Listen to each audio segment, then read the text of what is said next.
көңілі жайланар, мұңайсаң жүдеп қайғалар. Әкеңдей адал мейірбан, анаңдай қамқор қайда бар. Әкең мен анаң, әкелген адам, бәріңді мынау өмірге ажарың болып, базарын көріп, отырсың жайнап төрінде.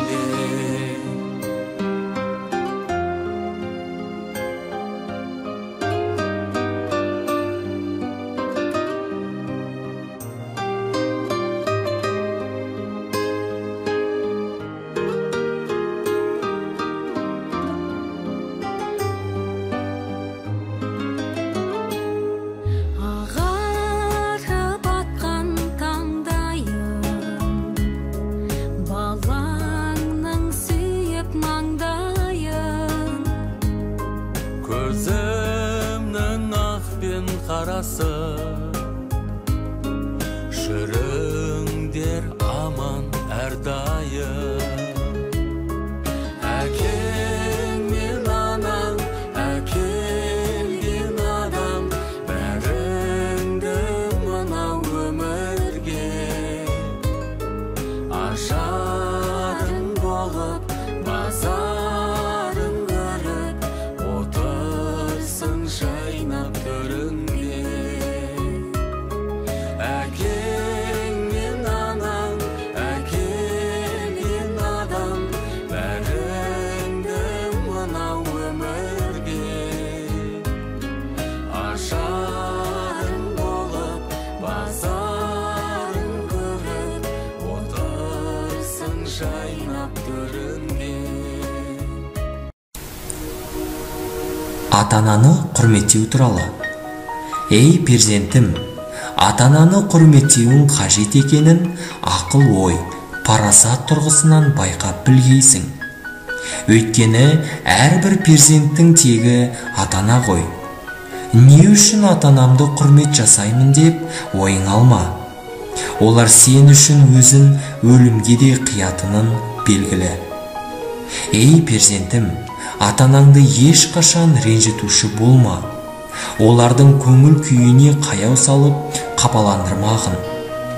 Сені жан тәнімен жақсы көріп, тәрбиелеп жүрген ата-ананың көңілін қалдыратын құрттай іс жасасаң, сен ешқандай да жақсылыққа лайықты жан емессің.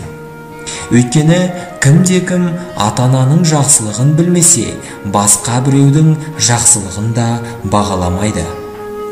Егер сен өз перзентім құрметтесін десең, сен де ата-анаңды құрметте. Сен ата-анаңа не істесең, саған перзентің де соны жасайды. Перзент жеміске, ата-ана жеміс ағашына ұқсайды. Жеміс ағашын жақсы күтсең, жемісі де дәмді, жақсы болады. Сол сияқты ата-анаға деген ізет, құрметіңді аямасаң, саған деген олардың ізгі тілегі қабыл болғаны.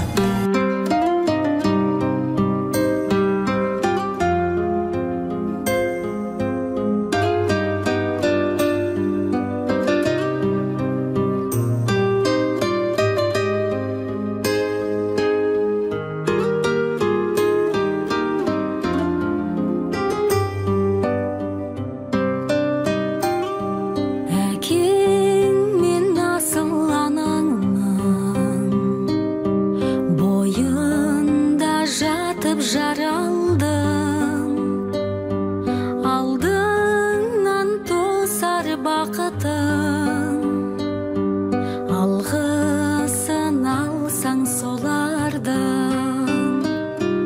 Әкең мен анаң, әкелген адам, бәріңді мынау өмірге ажарың болып, базарын көріп, отырсын жайнап төріңде.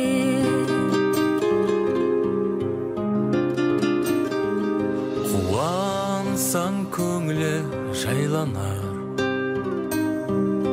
мұңайсаң жөдеп қайғалар. Әкеңдей адал мейірбан, анаңдай қамқор қайда бар. Әкең